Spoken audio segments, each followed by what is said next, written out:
आज national space day पूरे भारतवर्ष में मनाया जा रहा है 23 अगस्त। आज हम जहां पर हैं, हमारी जो स्पेस एजेंसी इसरो है, साइकिल से सूर्य तक का सफर उन्होंने कैसे तय किया है, मैं उसके बारे में आपको थोड़ा बताता हूं। 1962 में इसरो गठित होने से पहले उसका नाम था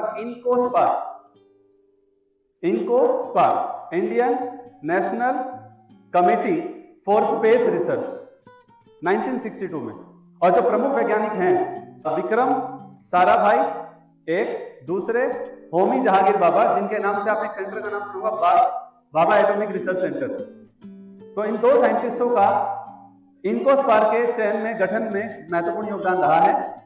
लेकिन उसके पहले भी शुरुआत हो गई थी मुख्य साइंटिस्ट जिनके मैं नाम बोल रहा हूं, एस.के. मिश्रा, मेघनाथ साहा और सी.वी. रमन सर। और फिर उनके बाद जो हमारे मिसाइल मैन हैं, मिसाइल मैन कौन है? Yes, doctor A P J. Abdul Kalam. और दूसरे हमारे के राधाकृष्णन, जो इसरो के प्रमुख साइंटिस्ट में रहे हैं। अब सवाल ये उठता है कि 1962 में जब ये लॉन्च हुआ, तो साइकिल का जो आपने फोटो देखा होगा बहुत बार, वो कहां से था? एक्चुअल में इसरो का कोई ऑफिस नहीं था, इनकोस्पार का उस टाइम कोई ऑफिस नहीं था, कोई लॉन्चिंग स्टेशन मतलब वैसा नहीं था। तो क्या हुआ, केरल के तिरुवनंतपुरम में एक गांव आता है। उस गांव, वो जो गांव है, उसकी खासियत क्या थी कि वो भूमध्य रेखा के मैग्नेटिक फील्ड ये रीजन के नजदीक आता है। तो वहां से उस बोलेंगे साउंड रॉकेट, रिपीट कर रहा हूं, साउंड रॉकेट को लॉन्च किया गया था 1963 में। उस रॉकेट को लॉन्च करने के लिए जो सामान, क्योंकि उस टाइम कोई ऑफिस नहीं था, कोई साधन नहीं था, तो उसका सामान ले जाने के लिए साइकिल से उसका सामान जो है वो लेके गए थे। पहला जो आप कह सकते हैं कि स्पेस मिशन जब शुरू किया था भारत ने, तो वहां से वो सफर शुरू हुआ था, साइकिल पर उसका सामान ले जाया गया था। 1975 पहला जो सैटेलाइट लॉन्च हुआ वो था हमारा कौन सा? आर्यभट्ट। और आर्यभट्ट कौन थे?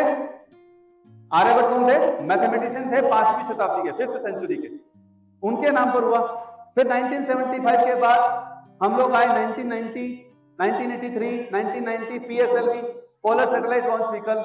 और ये एक रिमार्केबल, मैं कहूंगा एक रिमार्केबल जो था अचीवमेंट था इसरो का, हमारी स्पेस एजेंसी का, जिसने दुनिया के बेहतरीन स्पेस एजेंसी में भारत का नाम रोशन कर दिया था, PSLV। फिर उसके बाद जब आप चंद्रयान की बात करते हैं, 2008 में पहला चंद्रयान जो है, चंद्रयान फर्स्ट का जो मिशन था, सफल प्रशिक्षण हुआ और उस पर चांद पर हमने पानी की खोज की, चांद की सतह पर। 2013 के बाद और इजाफा हुआ जब हम मार्स पर पहुंचे 2013 में। फिर 2017 में रिकॉर्ड कह रहा हूं, रिकॉर्ड 104 सैटेलाइट लॉन्च किए भारत ने, जो फर्स्ट टाइम, पहली बार किसी स्पेस एजेंसी ने लॉन्च किए थे, और आज तक का रिकॉर्ड है।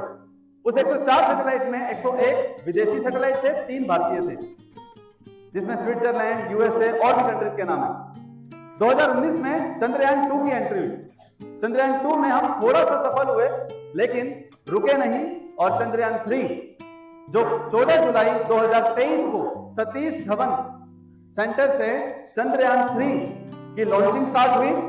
5 अगस्त को ल्यूनर ऑर्बिट यानी कि चंद्रमा के चारों ओर उसकी एंट्री हुई सैटेलाइट की। और फिर लास्ट 23 अगस्त 2023 को, कोइंसिडेंस देखिए ना, 23 अगस्त 2023 को विक्रम लैंडर और प्रज्ञान रोवर यानी कि उसकी लैंडिंग हुई, सफल प्रशिक्षण हुआ और साउथ पोल पर।